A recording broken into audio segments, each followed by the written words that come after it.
உங்கள் சினிமா கனவுகளை சிறகடிக்க download now let's Fame app. ரகங்கள் பலவிதம், ஒவ்வொன்றும் உலகத்தரம். தமிழக உற்பத்தியில் உங்கள் அனுஜ் டைல்ஸ். எனக்கு மனைவி இருந்தாங்க, 2 பசங்க தான் சார். மனைவி கோவிலில் தவறிட்டாங்க. இறந்த உடனே இந்த வீடு 3 பேர் சொந்தம். எனக்கு ஒரு பங்கு, என் பெரிய பையனுக்கு பங்கு, சின்ன 3 ஷேர். இந்த வீடு 3 ஷேர். நான் பெரிய பையன் என்ன பண்ணுறேன்னாக்கா, எனக்கு மொத்தம் கொடுத்துரு, நீ வெளில போயின்னு சொல்லிட்டு 7/2022 அன்றைக்கி எல்லாம் ஒரு கேங், ஊரில் கேங்கை உள்ளே போட்டாங்க. நான் போய் ட்ரீட்மெண்ட் போய்ட்டு வரேன், என்னை உள்ளே பண்ணல, சுற்றி ஃபுல்லாக இருந்தான் அப்படின்னு சொல்லிட்டு அவங்க எங்கள் மச்சி எல்லாம் உள்ளே போட்டாங்க. உள்ளே போய் என்னையும் சின்ன பேர் வெளில சுற்றினாங்க. இன்ஸ்பெக்டர் நேற்று வந்தார், தாசில்தார் வந்தாங்க. எந்த ஒரு அதிகாரி வந்தோமே இவங்க எந்த ஒரு ரெஸ்பான்ஸும் பண்ணாமல் இவர் பைபாஸ் சர்ஜரி பண்ணியிருக்காரு. ஹியூமனிட்டி பேஸில் கூட யாருமே என்னென்ன ஒரு காரிடாரில் படுத்துக்கிறேன்னு கெஞ்சிறாரு நேற்று நைட்டு. அது கூட யாருமே ரெஸ்பான்ஸ் கொடுக்காம இது பண்ணிட்டு இருக்காங்க. மருமகளும் மாமியாரும் பார்த்துட்டு இவரை டோர் லாக் பண்ணிட்டு போயிட்டே இருக்காங்க. இது வரைக்கும் தட்டிக்கிட்டு இருக்காரு. ஒரு தண்ணிக்கு கூட வழி இல்லை இவருக்கு. அதுவும் இல்லாமல் இங்கே நாங்கள் வெளியே அவர் உண்ணாவிரதத்தில் இருக்காரு. அங்கேருந்து உள்ள 100 கால் பண்ணி பாம்பு போடுறாங்க வீட்டு முன்னாடின்னு சொல்லி கம்ப்ளைண்ட் பண்ணுறாங்க. அவரோட அப்பா தாங்க இவரு. அது எப்படி அப்பா இல்லை? பணத்துக்காக அப்பா அம்மாவை இல்லைன்னு சொல்லிடலாமா சொல்லுங்க? சொத்துக்காக பணம் இன்னைக்கு வரும் போகும், நாளைக்கு இந்த சொந்தம் கிடைக்குமா சொல்லுங்க? அவரும் எவ்வளோ பண்ணியிருக்காரு, படிக்க வச்சிருக்காரு, கல்யாணம் பண்ணி வச்சாரு. இன்னைக்கு இந்த மாதிரி அவரை நடுத்தரில் விட்டுருக்காங்க. நானும் ஒய்ஃபு கட்டிட்டு என்ன செய்ய மாட்டேன் சார், அதெல்லாம் பிரச்சனை. நானும் ஒய்ஃப் வாழ்ந்த வீடு, என் மனசு எங்கள் ஒய்ஃப் ஞாபகம் இருக்குது. நாங்கள் வாழ்ந்த வீடு செய்ய மாட்டோம். பிஹைண்ட் ரூட்ஸ் நேயர்களுக்கு வணக்கம். கோடம்பாக்கத்தில் இருக்கக்கூடிய விஸ்வநாதபுரம் பகுதியில் தான் நின்றுகிட்டு இருக்கோம். இங்கே இருக்கக்கூடிய ஒரு வீட்டுக்கு வெளியில் பார்த்தீங்கன்னாக்கா ஒரு 72 வயது மதிப்பு மிக்க ஒரு பெரியவர் வெளியில் உட்காந்து உண்ணாவிரத போராட்டம் நடத்திக்கிட்டு இருக்காரு. இங்கே வெளியில் ஒரு பதாகையும் வைக்கப்பட்டிருக்கிறது. அதாவது தன்னுடைய வீட்டில் தானே அனுமதிக்கப்படலை அப்படிங்கிற ஒரு கோரிக்கையை முன்வச்சு இங்கே வெளியில் உட்காந்துக்கிட்டு இருக்காரு. இதில் கூடுதலாக ஒரு விஷயம் என்னன்னு பார்த்தீங்கன்னாக்கா, இந்த வீட்டில் அவர் அனுமதிக்கிறதுக்கான எல்லா டாக்குமெண்ட்ஸையும் கையில் வச்சிருக்கிறாரு. அப்படி இருந்தும் கூட அவர் உள்ள அனுமதிக்கலை. லீகல் ஏராக இருக்கார் இந்த வீட்டில். அதாவது இந்த வீட்டில் ப்ராப்பர்ட்டி பார்த்தீங்கன்னாக்கா அவருடைய மனைவி பேரில் இருக்குது. ஆனால் முழுக்க அந்த ப்ராப்பர்ட்டி எல்லாமே அவருடைய சம்பாத்தியத்தில் வாங்கப்பட்டதாக சொல்லப்படுது. இருந்தாலுமே கூட அவர் அனுமதிக்காமல் வெளியில் துரத்தி இருக்கிறாங்க. அப்படிப்பட்ட சூழலில் தான் கடந்த 2 நாட்களாக உண்ணாவிரத போராட்டம் பண்ணிக்கிட்டு இருக்காரு. அவர்கிட்ட தொடர்ந்து இந்த சம்பவங்களை பற்றிலாம் தெளிவாக கேட்டு தெரிஞ்சுக்கலாம் வாங்க. ஐயா, இப்போ நீங்கள் பின்னாடி பதாகைகள்லாம் வச்சு இங்கே உட்காந்து போராட்டம் பண்ணிக்கிட்டு இருக்கீங்க. அது எதற்காக அப்படிங்கிற விளக்கத்தை நீங்களே கொடுங்க. எஸ் ஹீரோ, என் பேர். சீனியர் சிட்டிசனு, ஏஜ் 72, ரிட்டையர்ட் பிடி சூப்பண்ட். அதான் என்னுடைய ஹிஸ்ட்ரி. எனக்கு மனைவி இருந்தாங்க, 2 பசங்க தான் சார். மனைவி கோவிலில் தவறிட்டாங்க. என் மனைவி இறந்த உடனே நாங்கள் 3 பேர் இருக்கிறார். அதாவது நான் ஒரு இருக்கிறாரு, என் பெரிய பையன் இருக்கிறாரு, கிருஷ்ணகுமார், கிரா இருக்கிறாரு, கிருஷ்ணகுமார் இருக்கிறாரு, கிரா கிரண்குமார் இருக்கிறார். 3 பசங்க, 2 பையன், ஒரு பொண்ணு, நான் தான் இருக்கிறேன். இந்த 3 லீகர் தான் இந்த ப்ராப்பர்ட்டி சொந்தம். இந்த வீடு உங்களுடைய சுய சம்பாத்தியத்தில் வந்ததா? சுயசம்பாதி சம்பாதிச்சேன். இந்த வீடு 3 பேர் சொந்தம். எனக்கு ஒரு பங்கு, என் பெரிய பையனுக்கு பங்கு, சின்ன 3 ஷேர். இந்த வீடு 3 ஷேர். என்ன பண்ண பெரிய பையன் என்ன பண்ணுறேன்னாக்கா, எனக்கு மொத்தம் கொடுத்துரு, நீ வெளில போயின்னு சொல்லிட்டு 7/2022 அன்றைக்கி நான் எங்கள் மனைவி இறந்த உடனே 11/5/2022 கோவிலில் இறந்துட்டாங்க. மனைவி நான் மட்டும் வீட்டு தனியாக ஒரு பாட்டி, ஒரு வாட்ச்மேன் இருக்கும். நான் ட்ரீட்மெண்ட் போவேன். அது மாதிரி ட்ரீட்மெண்ட் எல்லாமே போகும்போது அந்த துணை பார்த்து 7/2022 அன்றைக்கி எல்லாம் ஒரு கேங், ஊரில் கேங்கை உள்ளே போட்டாங்க. 7 February 2022 அன்றைக்கி ஒரு 2-3 காரில் உள்ளே போந்துட்டாங்க. உள்ளே போது நான் போய் ட்ரீட்மெண்ட் போய்ட்டு வரேன், என்னை உள்ளே பண்ணேன். என் சன் சன் அவன் இங்கே இல்லை, என் சன் மாமன் வீட்டில் இருக்கான், செகண்ட் சன்னு. இந்த சுற்றி ஃபுல்லாக இருந்தான் அப்படின்னு சொல்லிட்டு அவங்க எங்கள் மச்சி எல்லாம் உள்ளே போட்டாங்க. மச்சின மைத்துனன், கோபி, மச்சி கீதா எல்லாம் உள்ளே போட்டாங்க. உள்ளே போது என்னையும் என் சின்ன பையன் வெளில சுற்றினாங்க. இப்போ யாரு ஆக்சுவலா இது இப்போ ஆக்கிரமிப்பு பண்ணிருக்காங்க? பெரிய பையன் எனக்கு கிருஷ்ணகுமார் சப்போர்ட். அவங்க சப்போர்ட்டு. பெரிய பையன் அவங்க ஒய்ஃப் இருக்காங்க. நான் கல்யாணம் பண்ணி வச்சேன். நான் தான் படிக்க வச்சேன். 2 பசங்க பிஇ படிக்க வச்சேன். 2 பேரும் கல்யாணம் பண்ணி வச்சேன். எல்லாம் ஃபோட்டோலாம் இருக்குது, எல்லாம் கிடைச்சேன். எல்லாம் நல்லா பண்ணி வந்தோம். இந்த சமயத்துக்கு உள்ளே பூத்துட்டு என்னை வெளில தோற்றிட்டான். அதுலேருந்து வீடு கிடையாது. நான் ஒரு சீனியர் சிட்டிசன். அங்கே போய் தங்குவேன். தம்பி சின்ன பையன் மாமன் வீட்டில் இருக்கோம். அவங்க 2 நாள். என் அண்ணன் தம்பி தாமரை இருக்காங்க, அங்கே போய் தங்குவேன். ஃப்ரெண்ட் வீட்டு இப்படி தங்கியிருக்கேன். அதை என்ன பண்ணேன், கோர்ட் கேஸ் போட சொல்லிட்டாங்க. கோர்ட் கேஸ் தான் 20 வருஷம் வந்துட்டாங்க. அதில் ஒரு ஜட்ஜி தான் சொன்னார், ரிட்டையர் ஜட்ஜி, சார் நீங்கள் ஆடியோ போங்க, பெற்றோர் மற்றும் முதிய பாதுகாப்பு போங்கன்னா உங்களுக்கு உடனே தீர்வு கிடைக்கும் சொன்னாங்க. அது சொன்னேன். நாங்கள் போயிட்டு ஆடியோ பார்த்து பெட்டிஷனை கொடுத்து 5 மாதம் எல்லா டாக்குமெண்ட்ஸ் கொடுத்தோன்னே தீர்வு கொடுத்தாங்க. நீ 3 பேர் இந்த வீடு சொந்தம், உனக்கும் ஒரு ரைட்ஸ் இருக்குது, அவனுக்கு ரைட்ஸ் இருக்குது, அவனுக்கு ரைட்ஸ் இருக்குது, 3 பேர் வீடு சொந்தம், நீங்கள் உள்ளே போகலாம், நீங்கள் ரைட் சைடு போகலாம் அப்படி சொல்லி தீர்ப்பு விட்டான் ஜட்ஜ்மெண்ட். உங்களுக்கும் உங்க பெரிய பையனுக்கும் உங்க சின்ன பையனுக்கும் 3 பேருக்கும் வந்து தீர்ப்பு விட்டேன். அதே வீட்டில் வாசலில் எதுவும் ரோல் தான் வைக்கணும். என் ஃப்ரெண்டு வீட்டில் தம்பி வீட்டில் அங்கே 2 வருஷம் வீடு தங்கிட்டு இப்போ ஆல்ரெடி முறையிட்டேன். அவன் என்னை பரிசு கையெல்லாம் கேட்டு அவங்க ஆர்டர் கொடுத்தான். போலீஸ் ஆர்டர் வந்து 3 காப்பி கொடுத்தான் சார். போலீஸ் ஒரு காப்பி, அசிஸ்டன்ட் கமிஷனர் காப்பி, எனக்கு ஒரு காப்பி, கிஷோர் காப்பி, 4 நாள் கொடுத்தேன். இந்த காப்பி எடுத்து கொடுங்க சார் அவங்க வருவாங்க. ஆனால் கொடுத்தேன் ஆளுவாங்க. இதுக்கு எந்த ஆக்சிடென்ட். எப்பயிலிருந்து நீங்கள் இந்த வீட்டிலேருந்து வெளியில் இருக்கீங்க? 7/2/2022. ஆமாம், பிப்ரவரி போன வருஷமே. அதுதான் அப்போ வந்து அப்பயிலிருந்து வெளியில் தான் இருக்கீங்க. இப்போ இந்த தீர்ப்பு வந்ததுக்கு அப்புறம் கூட எதுவும் பயன் இல்லை. பயன் இல்லை. எல்லாம் போகிறாங்க கவுத்து உள்ள இருக்காங்க. எல்லாம் வந்து இப்போ இன்ஸ்பெக்டர் வந்தார், தாஜா வந்தார், இன்ஸ்பெக்டர் வந்தார், குழம்பு இன்ஸ்பெக்டர் வந்தார், தாஜா வந்தாங்க. எதுவும் பண்ணல. நீங்கள் தான் கையில் வச்சிருக்கீங்க இல்லையா? வாங்கின தீர்ப்பு வச்சிருக்கீங்க. எல்லாமே இருக்கு தெரியும். எல்லாம் இருக்கு. போலீஸ் என்ன சொல்கிறாங்க?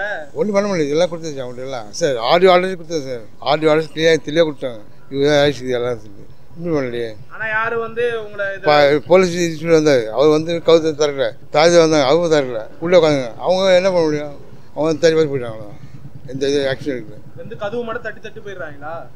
தட்டி கூட தர பண்ணல. தந்தான் உள்ள போகிறதுக்கு கோரிக்கைங்கிறது இந்த வீட்டில் தங்குறதுக்கான அனுமதி எனக்கு வேணும் சார். எனக்கு வீட்டுக்கு அனுமதி. நான் இருக்க கொஞ்சம் நிம்மதியாக இந்த வீட்டில் இருக்கணும். எனக்கு பங்கு. எனக்கு என்ன வயசு ஆகுது? 72 வயசு ஆகுது. 72 வயசு ஆகுது. இது எவ்வளோ பெரிய வீடு? இது வந்து 1 கிரவுண்டு சார். 1900 ஸ்கொயர் ஃபீட்டில் 3200 square building area, 1960 square land area. இவ்வளோ பெரிய வீட்டில் ஒரு ரூம் தான் கேட்குறீங்க. அது ஆமாம் ஆமாம். நான் கட்ட வீடு. நானும் ஒய்ஃபு கட்ட வீடு. என்ன செய்ய மாட்டேன் சார். அதான் பிரச்சனை. நானும் ஒய்ஃப் வாழ்ந்த வீடு. என் மனசு தான் என் ஒய்ஃப் ஞாபகம் இருக்குது. என் வீட்டு கட்ட வீடு என்ன செய்ய மாட்டேன். நாங்கள் வாழ்ந்த வீடு என்ன செய்ய மாட்டோம். இது உடனே வந்து என் மச்சான் தான் உடனே அவனுக்கு பேக்ரவுண்டு. அவனுக்கு தம்பி தங்கிச்சு தான் மெயின் காரணம். அவனுக்கு துண்டி விடுது அவங்க தான். அவங்க தெரிஞ்சு வந்தாங்க. எல்லாம்ட்டாங்க தத்து விட்டார் போலீஸ். எல்லாம் போகட்டாங்க. 97 ஆக்கணும். 97 ஒரு பழைய பில்டிங்கும் வாங்கினேன் சார். வாங்கி டிமாலிஷ் பண்ணி 2000 கட்டினேன். வாங்கும்போது 26 லட்சம் வாங்கினேன். கட்டும்போது 30 லட்சம் ஆச்சு. 56 லட்சம் ஆச்சு. 2000 சந்தோஷம் வாழ்ந்தோம். இப்போ நீங்கள் எத்தனை நாளாக உண்ணாவிரதம் இருக்கிறீங்க? நேற்று சார். 2 நாளாக உண்ணாவிரதம் இருக்கிறீங்க. இப்போ நீங்கள் கட்டின வீட்டுக்குள்ளே உங்களால் போக முடியல. நான் கட்ட வீட்டு போக முடியல. அதான் உண்மை. நான் கட்ட வீட்டு போக முடியல சார். கிஷோருடைய ஒய்ஃபுடைய மாமியார் இருக்காங்க. ஒய்ஃபுடைய அம்மா இருக்காங்க. அவங்க உள்ள இருக்காங்க சார். அவங்களுக்கு என்ன ஆயிடுச்சு?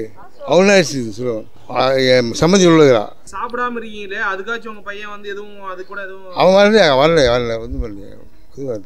எந்த அளவுக்கு வருத்தமாக இருக்குது உள்ளே போக? ரொம்ப கஷ்டமாக இருக்குது. என் கட்டின வீட்டில் என் ஒய்ஃப் ரொம்ப ஸ்ட்ரிக்டாக தான். யார் வர மாட்டாங்க. ஒய்ஃப் இறந்தவங்க எல்லாம் வந்துட்டாங்க சார். ஒய்ஃப் இறந்தவொடனே எல்லாம் பண்ணுறாங்க. ஒரு கடவுள் இருந்தாங்க. சொத்து ஆசை தான். சொத்து ப்ராப்பர்ட்டி தான். வேறு ஒன்றும் இல்லை சார். ப்ராப்பர்ட்டி தான். சொத்து வேணும். பெரிய வீட்டில் ஒரு ரூம் கொடுத்தா உங்களுக்கு போதுமானது தான். என் பங்கு கொடுத்தா போதும். என் சேரு 3 சேரு சார். நீ ஒரு பக்கம் என் சின்ன அவன் எங்கே போவான் சார். அவன் வந்து மாவன் வீட்டில் இருக்கான். அவனை வந்துடுவான்ல. அவரையுமே அனுமதிக்கலையா? அவனும் அனுமதிக்கல. அவனை ஆடியோ கொடுத்தாங்க. அவனையும் அனுமதி கொடுத்தாங்க. ஆடியோ தெளிவாக கொடுத்துருவாங்க. அதாவது கிஷோர்குமார் வந்து கிரண்குமாரையும் கிரிராஜையும் அலோ பண்ணணும் அப்படின்னு சொல்லி ஆர்டர் தெளிவாக கொடுத்தாங்க. என் 2வது பையனையும் என்னையும் அலோ பண்ணுறது ஆர்டர் கொடுத்தாங்க. ஆர்டர் கொடுத்தா மதிக்கல. போலீஸ் இம்ப்ளிமெண்ட் பண்ணல. தெரியும் 3 பேர் தங்கலாம் இந்த வீட்டில். நீங்கள் ஒரு பக்கம் தங்கி நான் பக்கம். ஆனால் அவன் மட்டும் தங்கிருக்கான். எல்லாமே போயிடுறான். எல்லாம் வாரிசு போயிடுறான். கல்யாணம் பண்ணி போயிடுறான். ஆதார் கார்டு போயிடுறான். எல்லாம் டாக்குமெண்ட் எல்லாம் கொடுத்தாங்க. யாருன்னே தெரியாது அப்படின்ற மாதிரி ஃப்ரெண்டுன்றான். எல்லாம் இன்ச்சு கொடுத்து ஜி கிஷோர்குமார் இன்ச்சு கொடுத்து வந்தான். இந்த வீடு என் வீடு. நான் கிரேவ் பண்ணேன். 2000 கிரேவ். அதாவது 97 வேலை வாங்கி 2000 கிரேவ்ஸ் பண்ணேன். அந்த ஃபோட்டோ இது. அவனுடைய school DC certificate, school certificate, college எல்லாமே என் பேர் தான் போட்டிருக்கேன். தந்தை என் பேர் போட்டிருக்கேன். அதே மாதிரி Aadhaar card, passport, driving licence, அப்புறம் voter ID card, ration card எல்லாத்தையும் என் பேர் போட்டிருக்கேன். இப்போ வந்து எப்படி செய்ய அப்பா என்ன சொல்ல முடியும்? சொத்துக்கு வேண்டி சொத்து அபயம் வந்து 3 சொத்து அபயம் சொல்லிட்டு லீகலாக தப்புன்றான். சொத்து உண்டுன்றான். சொத்து நீதி சமாளின்றான். என்னுடைய செல்ஃப் ஃபீலிங்ஸில் அந்த எல்லாம் வாங்கி வீடு கட்டி ஒய்ஃப் எல்லாம் யூஸ் பண்ணி கொடுத்தேன். இப்போ இந்த ஐயா வந்து உட்காந்துட்டு இருக்காரு இல்லையா? நீங்கள் கூட வந்து சும்மா மாரல் சப்போர்ட்டாக இருக்கீங்க. அவர் எவ்வளோ நாளாக தெரியும் உங்களுக்கு? எப்படி அவர் அறிமுகமானார்? எனக்கு ஒரு 30 வருஷமாக தெரியுங்க. இந்த அம்மாவும் தெரியும், அவரையும் எனக்கு தெரியும் நல்லா. இப்போ நாங்கள் நியூஸை பார்த்து தான் எனக்கே தெரியும் இந்த மாதிரி ஐயா வெளியில் உக்காண்ட்ருக்கிறாருன்னு தெரிஞ்சு தான் நானே வந்தேனே. இப்போது ரொம்ப கஷ்டமாக இருக்குது. ஒருத்தர் அவ்வளோ நல்ல மனுஷால் நல்லா ஒரு நாங்கள் வேலை செய்யணும்னா நிறைய ஹெல்ப் பண்ணிக்கிறாங்க எங்களுக்கெல்லாம் நல்லா. இது இப்போ அவரே ரோட்டில் உக்காண்ட்ருக்குதை பார்த்தா எங்களுக்கு ரொம்ப கஷ்டமாக இருக்குது. எல்லாம் இவங்க தான் வளர்த்தது கொண்டதெல்லாம் இப்போ தான் ஏன் தான் இப்படி பேசுகிறாங்கன்னு எனக்கே புரியல. உங்களுக்கும் தான் தரேங்கிறாரு, அவங்களுக்கும் தான் ஒரு பாகம் தரேங்கிறாரு. அப்படி இருக்கும்போது என்ன மனஸ்தாபம், என்னத்துக்கு அவர் மேலே அவ்வளோ ஒரு கோவத்தில் இருக்கிறாங்கன்னு தெரியல. நீங்கள் சின்ன வயசுலேருந்தே பார்த்துருக்கீங்க. இப்போ அவர் இது மாதிரி அப்பாவே இல்லைன்றாருல்ல, அதை கேட்கும்போது எப்படி இருந்தது உங்களுக்கு? எங்களுக்கே கஷ்டமாக தான் இருக்குது. என்ன பண்ண முடியும் நம்மளாம் சொல்லுங்கள்? அவங்களுக்கே மனசாட்சியே இல்லாத பேசும்போது நம்ம என்ன சொல்ல முடியும் சொல்லுங்கள்? நல்லா தான் வாழ்ந்துருந்தாங்க. அவங்க அந்த அம்மா இறந்ததுக்கு அப்புறம் தான் இவ்வளோ பிரச்சனையாக நடக்கிறது எல்லாமே. அவங்க உயிரோடு இருக்கும்போது எந்த பிரச்சனையுமே இல்லை. என்ன மாதிரியான அணுகுமுறைகள்லாம் பண்ணி தீர்ப்புலாம் வந்திருக்குன்னு சொன்னார், அதை பற்றி கொஞ்சம் தெளிவாக சொல்லுங்கள். ஆக்சுவலி அவர் பார்த்தீங்கன்னா ஃபஸ்ட்டு கோர்ட் அப்ரோச் பண்ண சொல்லியிருந்தோம். பட் ஏஜ்டாக இருக்கார், கோர்ட் அப்ரோச் பண்ணால் இட்ஸ் டூ டைம் எடுக்கும் அப்படின்றதால சீனியர் சிட்டிசன் ஆக்ட் படி நாங்கள் ஆர்டிஓ கிட்ட மனு கொடுத்துருந்தோம். மனு கொடுத்ததுனாலேருந்து நல்ல ஒரு ஆக்ஷன் எடுத்த அவங்க எல்லாத்தையும் 2 பேரும் என்கொயரி பண்ணி வாக்குமூலம் ஒவ்வொன்றுத்துலையும் சப்மிட் பண்ணி லாஸ்ட்டு ஆர்டர் போட்டது என்னென்னா லீகல் ஏரில் அவரும் இருக்காருன்றதால இப்போ அவங்க அம்மா பேரில் இருந்தாலும் இவர் சம்பாதிச்சதாலும் அவங்க அம்மா பேரில் இருந்தாலும் இவர் ஒன் ஆஃப் த லீகல் ஏர். அவங்க 2 சன்ஸ் ப்ளஸ் இவர் அலாங் வித் 3 பேருமே லீகல் ஏர்ஸ். ஸோ அவங்க 3 பேருக்குமே அவங்க 3 பங்குல 1 பங்கு இவருக்குன்றத சொல்லிட்டாங்க. இப்படி சொல்லியுமே போலீஸ் ஸ்டேஷனுக்கு ஒரு ரிப்போர்ட்டு அண்ட் தென் எல்லாருக்குமே ஒரு காப்பி அனுப்பிட்டாங்க ஆர்டிஓ. இருந்துமே என்னென்னா போலீஸ் ஸ்டேஷனில் கொடுத்து இவங்க கிட்ட வந்து வீட்டுக்கு வந்து பார்க்குறோம். இவங்க உள்ள லாக் இன்ஸ்பெக்டர் நேற்று வந்தார், தாசில்தார் வந்தாங்க. எந்த ஒரு அதிகாரி வந்தோமே இவங்க எந்த ஒரு ரெஸ்பான்ஸும் பண்ணாமல் இவர் பைபாஸ் சர்ஜரி பண்ணியிருக்காரு. ஹியூமனிட்டி பேஸில் கூட யாருமே என்னென்ன அந்த ஒரு காரிடாரில் படுத்துக்கிறேன்னு கெஞ்சுறாரு நேற்று நைட்டு. அது கூட யாருமே ரெஸ்பான்ஸ் கொடுக்காம இது பண்ணிகிட்டு இருக்காங்க. அது கண்டிப்பாக ஒரு சிஎம் லெவலில் வந்து இவரை பார்க்கவா செய்யணும். ஏன்னா அவர் அவன் ஏஜ் 72 ஏஜில் இவ்வளோ நேரம் உட்காரதே எனக்கு சுகர் இருக்குது, பிபி இருக்குது. அலாம் இவருக்கு இவ்வளோ கஷ்டம் இருந்தும் இவர் இந்த 1 இயராக பார்த்தீங்கன்னா இதுக்காக ரொம்ப அலைச்சல் அடைச்சிருக்காரு. பிரதர் வீட்டில், சன்ஸ் வீட்டில். சன்னு பார்த்தீங்கன்னா சின்ன சன்னு அவரே பாவம் மாமியார் வீட்டில் இருக்காங்க வீடு இல்லாமல். அவங்க வீட்டில் போய் இவர் எத்தனை நாள் தங்க முடியும்? ஆர்டிஓவே சொல்கிறாங்க ரிப்போர்ட்லேயே எல்லாருக்கும் உங்களுக்கு மந்த்லி பேமெண்ட்டு ஏதாவது ஸ்டைஃபண்ட் தரட்டுங்களா அப்படின்னு சொல்லி கேட்கும்போது இல்லை எனக்கு இருக்கிறதுக்கு ஒரு ஷெல்டர் இருந்தால் போதும் அப்படின்றத ரெக்வஸ்ட் பண்ணி கேட்குறாரு. அவங்க பார்த்து ஆர்டர் போட்டது அவங்க ஆர்டரை படி பார்த்தீங்கன்னா இவங்களை அலோவ் பண்ண சொல்லி தான். பட் இவங்க அதை ஒபே பண்ண மாட்டேங்கிறாங்க. ஒபே பண்ண மாட்டேறாங்கன்னும் போது அப்பீல் போயிருக்கேன். அப்பீல் போகிற வரைக்கும் அட்லீஸ்ட் இவங்களுக்கு ஆர்டர் இதுவாக இருக்குல்ல அப்ளிகபிள் அவங்க கிட்டேயுமே ஒரு காப்பி இருக்குது சார், ரிசீவாக இருக்குது. இப்போ பார்த்தீங்கன்னா அவங்க வீட்டில் அவங்க மாமியார்லாம் இருக்காங்க. இப்போ நேற்று வரும்போது நாங்கள் கூட ஹெல்ப் வரும்போது அவங்க மருமகளும் அவங்க மாமியாரும் வந்து பார்த்துட்டு இவரை டோர் லாக் பண்ணிட்டு போயிட்டே இருக்காங்க. இது வரைக்கும் தட்டிக்கிட்டு இருக்காரு. ஒரு தண்ணிக்கு கூட வழி இல்லை இவருக்கு. இதை மட்டும் தான் தண்ணி இப்போ வரைக்கும் அவர் பாவம் எப்படி தண்ணி மட்டும் தான் குடிச்சிட்டு இருக்காரு. இது வரைக்கும் இன்னும் யாருமே வந்து ப்ராப்பராக வந்து பார்க்கவும் இல்லை. நேற்று வந்து தாசரை வந்து பார்த்துட்டு போயிட்டாங்க. காவல்துறை என்ன மாதிரி நடவடிக்கைகள்லாம் எடுத்தாங்க?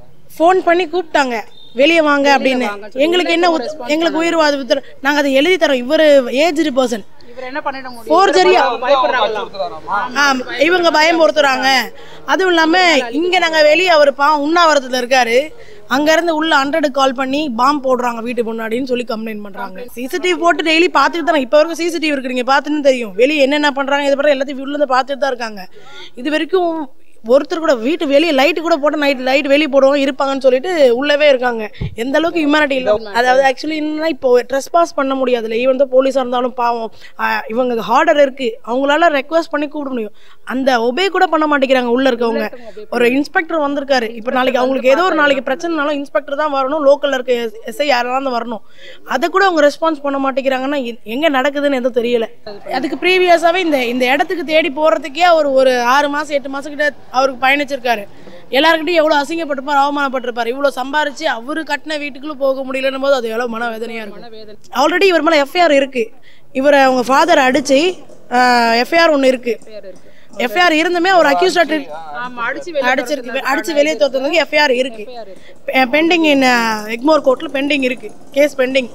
இது வந்து சிஎம் வரைக்கும் போகணும். அவர் வந்து வயசானவர், சீனியர் சிட்டிசன். அவருக்கு வந்து ஒரு நல்ல தீர்வு கிடைக்கணும். அவர் வீட்டுக்குள்ளே போகணும், அவ்வளோதான். அவர் வேறு எதுவுமே கேட்கலாம். அவர் நினச்சா சேல் டீடு கூட கேன்சல் பண்ணலாம், அதுக்கும் அவருக்கு உரிமை இருக்குது. ஆனால் அவர் அதெல்லாம் பண்ணலை.